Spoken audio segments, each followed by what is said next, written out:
कल्पना कीजिए, सृष्टि के रचयिता, चारों वेदों के जनक स्वयं ब्रह्मा जी एक दरवाजे पर खड़े हों और अंदर से सवाल आए, कौन से ब्रह्मा जी? एक पल के लिए सोचिए, जिस देवता ने पूरे ब्रह्मांड को रचा, अगर उसी की पहचान पर प्रश्न उठ जाए तो क्या बीतेगी। लेकिन असली झटका तो तब लगा जब ब्रह्मा जी ने भीतर कदम रखा और देखा कि वहाँ वह अकेले नहीं हैं, वहाँ मौजूद है हजारों नहीं लाखों ब्रह्मा, अलग अलग मुखों वाले, अलग अलग ब्रह्मांडों से आए हुए। उसी क्षण टूटा सृष्टि के रचयिता का घमंड और खुला सनातन धर्म का वह रहस्य जिसे आज की दुनिया मल्टीवर्स थ्योरी कहकर समझने की कोशिश कर रही है। यह कहानी केवल कथा नहीं है, यह वह सच है जो आपके सोचने का तरीका बदल देगी। वीडियो के अंत तक बने रहिए, क्योंकि अंत में आपको पता चलेगा कि भगवान केवल आसमान में नहीं बल्कि आपके भीतर भी विराजमान है और आधी अधूरी जानकारी किसी भी काम की नहीं होती है। तो वीडियो के अंत तक बने रहिए। यह प्रसंग केवल एक पौराणिक कथा नहीं है, बल्कि सनातन धर्म के अत्यंत गूढ़, ब्रह्मांडीय और दार्शनिक रहस्यों को प्रकट करने वाली लीला है।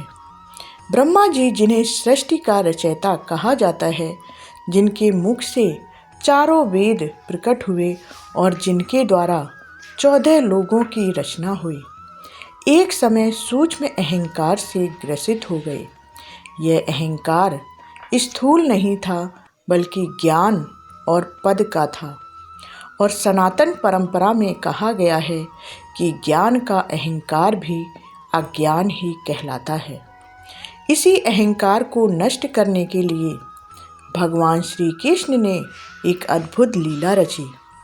जब ब्रह्मा जी द्वारका पहुँचे और द्वारपालों से कहलवाया कि ब्रह्मा जी आए हैं, तब श्री कृष्ण ने मुस्कुराते हुए केवल एक प्रश्न पूछवाया कि कौन से ब्रह्मा। यह प्रश्न सुनते ही ब्रह्मा जी स्तब्ध रह गए, क्योंकि उनके लिए वे ही एकमात्र सृष्टिकर्ता थे।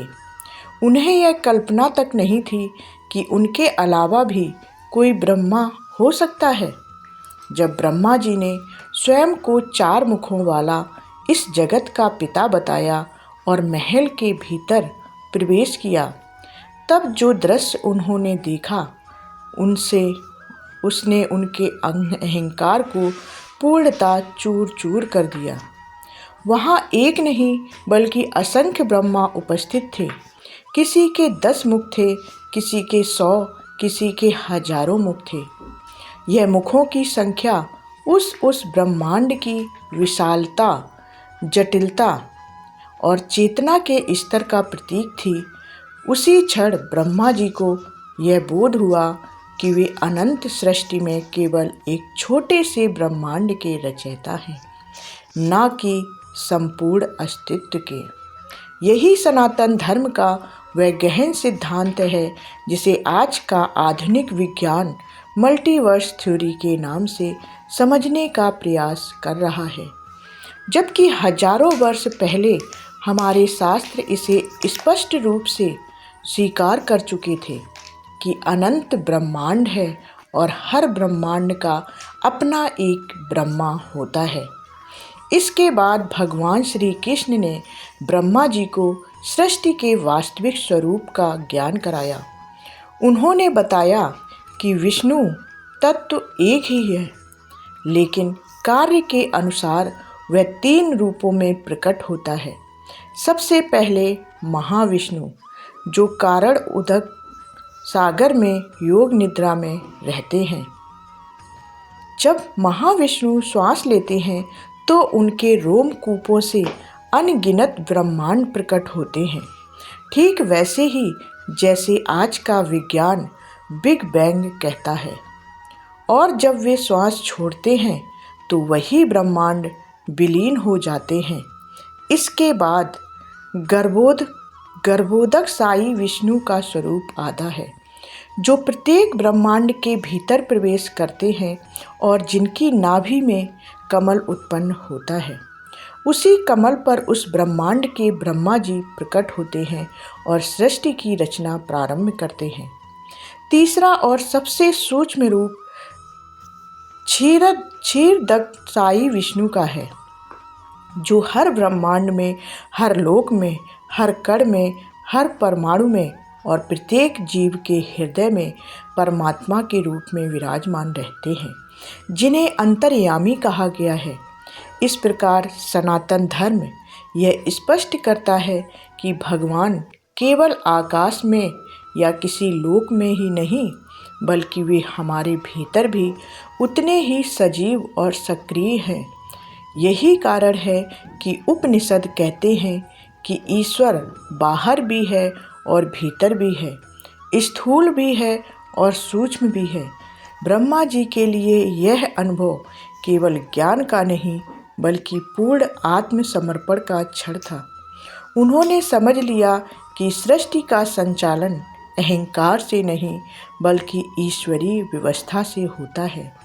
यही लीला हमें सिखाती है कि चाहे कोई कितना ही बड़ा क्यों ना हो, अनंत के सामने सब छोटे हैं और सच्चा ज्ञान वही है जो विनम्रता सिखाए। यदि सनातन धर्म का यह दिव्य विज्ञान और गूढ़ रहस्य आपको स्पर्श करता है, तो यह केवल कथा नहीं, बल्कि चेतना को जागृत करने वाला सत्य है। जय श्री हरि। तो यह थी वह दिव्य लीला जिसने यह स्पष्ट कर दिया कि सनातन धर्म केवल आस्था नहीं, बल्कि ब्रह्मांड का सबसे प्राचीन और गहन विज्ञान है। जहाँ अहंकार टूटता है, वहीं से सच्चे ज्ञान की शुरुआत होती है, और जहाँ मनुष्य स्वयं को सबसे बड़ा मानने लगता है, वहीं भगवान उसे उसकी वास्तविक स्थिति का बोध करा देते हैं। ब्रह्मा जी का यह अनुभव हमें सिखाता है कि इस अनंत सृष्टि में कोई भी अकेला या सर्वोच्च नहीं, सर्वोच्च केवल वही परम तत्व है जो हर ब्रह्मांड, हर कण और हर हृदय में विद्यमान है। यदि इस कथा ने आपके मन को छुआ हो, आपकी सोच को झकझोर दिया हो, तो इस वीडियो को लाइक करें, चैनल को सब्सक्राइब करें और कमेंट में श्रद्धा से लिखें जय श्री हरि, क्योंकि ऐसे दिव्य रहस्यों को समझना ही नहीं, आगे बढ़ाना भी हमारा धर्म है। तो वीडियो को शेयर करें और कमेंट ज़रूर करें। जय श्री कृष्ण।